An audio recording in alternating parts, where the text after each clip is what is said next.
थेट नागपुरात जाणार आहोत। पंतप्रधान नरेंद्र मोदी हे आता दीक्षाभूमीवर दाखल झाले आहेत। दीक्षाभूमीवर पंतप्रधानांचं डॉक्टर बाबासाहेब आंबेडकरांना अभिवादन करण्यात येतंय आणि ते आता दीक्षाभूमीवर थोड्याच वेळात पोहोचतील असं दिसतंय। दीक्षाभूमीवर ते डॉक्टर बाबासाहेब आंबेडकर यांच्या स्मृतींना अभिवादन करतील। त्याआधी डॉक्टर हेडगेवारांच्या स्मृतींना त्यांनी अभिवादन केलं। रेशीम बागेतील हेडगेवार स्मृती स्मारक येथे त्यांनी 20 मिनिटं घालवली आणि सरकार्यवाह दत्तात्रय होसबळे, सरसंघचालक मोहन भागवत हे पंतप्रधानांसह उपस्थित असल्याचं पाहायला मिळालं होतं। आणि या संदर्भात अधिक माहिती देत आहेत आपले प्रतिनिधी तुषार कोहळे। तुषार, आता पंतप्रधान नरेंद्र मोदी हे दीक्षाभूमीकडे रवाना झालेले आहेत। निश्चितच पंतप्रधान नरेंद्र मोदी यांचा कॉन्वॉय हा रेशीमबागच्या स्मृती मंदिर परिसरात निघाला आणि आता दीक्षाभूमीकडे तो मार्गस्थ झालेला आहे। आपण बघू शकतो की दीक्षाभूमीच्या अगदी बाजूला जो चौक आहे त्या दीक्षाभूमी चौकामधलं हे दृश्य आहे। स्वतः पोलीस आयुक्त रवींद्रकुमार सिंगल सर देखील इथे बंदोबस्तामध्ये आपल्याला लागल्याचं पाहायला मिळतं। सोबत वरिष्ठ अधिकारी देखील आणि एक चोख बंदोबस्त आहे।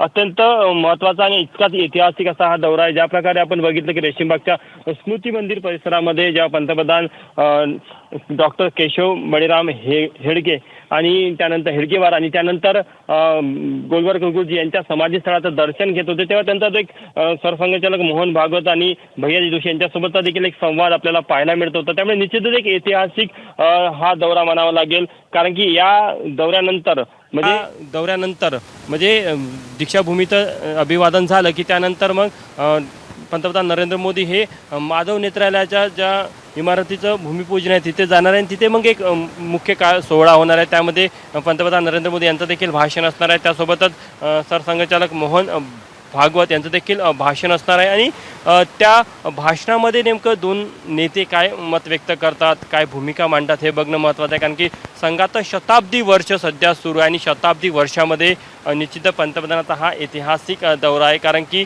पंतप्रधान झाल्यानंतर त्यांचा हा पहिला नागपूरच्या रेशीम बागेतला दौरा आहे। मागच्या मध्यंतरीच्या काळामध्ये अनेक वेळा वेगवेगळ्या माध्यमांच्या ठिकाणी बातम्या येत होत्या की कुठेतरी संघ परिवार असेल किंवा भाजप असेल यांच्यामध्ये कुठेतरी कार्यशैलीला घेऊन एक चर्चा होत होती।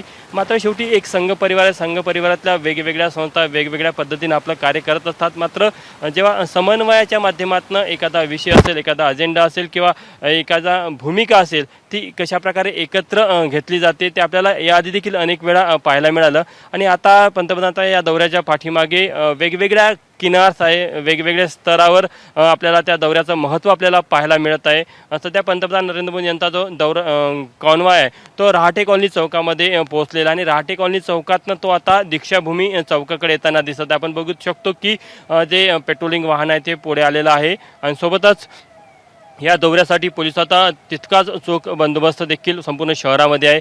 काही जागोजागी भाजपचे कार्यकर्ते असेल, वेगवेगळ्या संस्था असेल यांना स्वागत करण्याची संधी देण्यात आलेली आहे। त्या स्पॉटवर ते उभे देखील आहे आणि निश्चितच माधव नेत्रालयाचा जो मुख्य सोहळा आहे त्या सोहळ्यामध्ये जे भाषणं होणार आहे त्या भाषणामध्ये नेमकं पंतप्रधान काय बोलतात याकडे सर्वांचं लक्ष असतील, कारण की शताब्दी वर्ष आहे संघाचा आणि शताब्दी वर्षामध्ये संघाने मागच्या 100 वर्षाचा जो संघाचा प्रवास राहिलेला आहे। आपण बघू शकतो की दीक्षाभूमी परिसरामध्ये पंतप्रधान नरेंद्र मोदी यांचा कॉन्वॉय पोहोचलेला आहे आणि त्यांचे जे वाहन आहे ते आता दीक्षाभूमीकडे मार्गस्थ होताना दिसत आहे। आपण जर का बघितलं दृश्यांमध्ये समोर जी काळी गाडी आपल्याला पाहायला मिळतात, लोकांना हात दाखवून ते अभिवादन करत आहे। अशा प्रकारे जागोजागी अभिवादन करण्याची व्यवस्था करण्यात आलेली होती आणि कुठेतरी या संपूर्ण दौऱ्याच्या माध्यमातून एक वेगळं वातावरण आपल्याला इथे पाहायला मिळतं आहे। संघाच्या वेगवेगळ्या संस्थांचे पदाधिकारी असतील ते देखील या कार्यक्रमामध्ये सहभागी होत आहे। त्यामुळे निश्चितच संघाचा जो 100 वर्षाचा जो प्रवास आहे त्या प्रवासामध्ये संघाने अनेक चढ उतार बघितलेले आहे, अनेक संघाचे मोठमोठे अचिव्हमेंट देखील आहे किंवा वेगवेगळ्या क्षेत्रातलं त्यांचं एक मौलिक कार्य देखील आपल्याला पाहायला मिळत आहे। आणि अशा परिस्थितीमध्ये आपण जर का बघितलं तर सरसंघचालक मोहन भागवत यांच्यासोबतचा जो आजचा त्यांचा एकत्र व्यासपीठावरचा हा जो कार्यक्रम आहे तो निश्चित अत्यंत महत्त्वाचा आहे। जर आपण बघितलं तर या सध्या पंतप्रधान नरेंद्र मोदी दीक्षाभूमीमध्ये दाखल झालेले आहे आणि त्यांच्या या दौऱ्यानिमित्त निश्चितच संपूर्ण शहरामध्ये चोख पोलीस बंदोबस्त लावण्यात आलेला होता। खुद्द नागपूरचे पोलीस आयुक्त रवींद्र कुमार सिंगल सर देखील या संपूर्ण बंदोबस्तामध्ये आपल्याला पाहायला मिळत आहे. त्यामुळे निश्चितच एक वेगळं वातावरण सध्या नागपूरमध्ये आहे. जागोजागी अशा प्रकारे वेगवेगळे होर्डिंग्स लावून पंतप्रधानांचं स्वागत केलं गेलं. दीक्षाभूमीला येणं हे देखील खूप एक ऐतिहासिक आणि तितकंच महत्त्वाचं आहे. त्याचं कारण एक आहे की राष्ट्रीय स्वयंसेवक संघ म्हणजे संघाची रेशीमबागची संघभूमी आणि दीक्षाभूमी ह्या दोन वेगवेगळ्या विचारधारा आहे. त्यामुळे या दोन वेगवेगळ्या विचारधारेच्या त्या दिवशी संघाचे काही कार्यकर्ते आणि पदाधिकारी बोलत होते. त्यांचं असं म्हटलं की सर्वांचा उद्देश एकच आहे. जरी वेगवेगळ्या विचारधारा असल्या तरी सर्वांचा देशहित आणि देशाचा विकास हाच एक उद्देश आहे. त्यामुळे आपण बघू शकतो की इकडे जर का पाठीमागे बघितलं तर दीक्षाभूमी परिसरामध्ये देखील मोठ्या संख्येने भाजपचे पदाधिकारी इथे स्वागत करताना आपल्याला पाहायला मिळत आहे. काही आंबेडकरी अनुयायी देखील इथे आलेले आहे. आपण त्यांना विचारूया त्यांचा काय भावना आहे. पंतप्रधान नरेंद्र मोदी दीक्षाभूमीला आलेला आहे, काय भावना आहे तुमच्या? तुम्हाला काय वाटतं किती महत्त्वाचा दौरा आहे? नाही, छान, खूप महत्त्वाचा दौरा आहे आणि हर गुढीपाडव्याच्या दिवशी सुमुहूर्तावरती त्यांचे दर्शन तर बरंच म्हणजे हे आहे. जर का आपण बघितलं तर आणखी काही आंबेडकरी अनुयायी आहे. पंतप्रधान नरेंद्र मोदी यांचा हा दीक्षाभूमीचा दौरा किती महत्त्वाचा वाटतो तुम्हाला? खरं तर हा देशभरातल्या दलितांना एक संदेश आहे की एक प्रधानमंत्री म्हणून दुसऱ्यांदा दीक्षाभूमीवर त्यांची भेट होत आहे. हा सगळ्या दलितांसाठी, सगळ्या अनुसूचित जाती वर्गासाठी आणि संविधान मानणाऱ्या सगळ्यांसाठी अत्यंत आनंदाचा हा क्षण आहे. संघभूमी आणि दीक्षाभूमी दोन्ही एकाच दिवशी एकाच दौऱ्यामध्ये आपल्याला होताना दिसत आहे. हाच संयोग आहे. संघभूमी आणि दीक्षाभूमी ही कुठल्याही पद्धतीची वाटल्या गेलेली नाही आहे.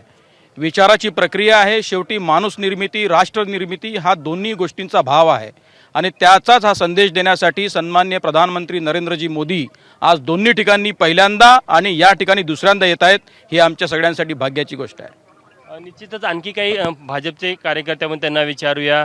शहरामध्ये वेगवेगळ्या ठिकाणी जल्लोषात भारतीय जनता पक्षाच्या कार्यकर्त्यांकडनं स्वागत झालेलं आहे. किती ऐतिहासिक आणि महत्त्वाचा दौरा वाटतो तुम्हाला हा? मोदीजी मागील 13 वर्षापासून नागपुरात आले नागपुरात येऊनही त्यांनी संघभूमी आणि दीक्षाभूमीची भेट घेतली नव्हती. मोदीजी हे संघाचे प्रामाणिक स्वयंसेवक असून त्यांनी नेहमी प्रयत्न केला आहे की संघाच्या जे धोरण आहे ते राबवायला. कामगारांसाठी त्यांनी जे केलेलं आहे, कामगार किंवा बाकी लोकांसाठी, ते अप्रतिम आहे. आजपर्यंत जे केलं नाही ते आज मोदींनी करून दाखवलं आहे. विश्वकर्मा योजना असो किंवा कंत्राटी कामगार असो किंवा बाकीचे जे कामगार असो, त्यांच्यासाठी जे नवीन कामगार धोरण त्यांनी राबवलेले आहे ते खूपच छान आहे.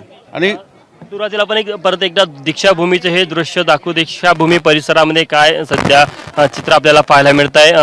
दीक्षाभूमीचा हा डोम आहे आणि पंतप्रधान नरेंद्र मोदी हे आतमध्ये गेलेले आहे. तिथे दीक्षाभूमी स्मारक समितीच्या वतीनं पंतप्रधानांचं स्वागत केलं जात आहे, सत्कार केला जात आहे.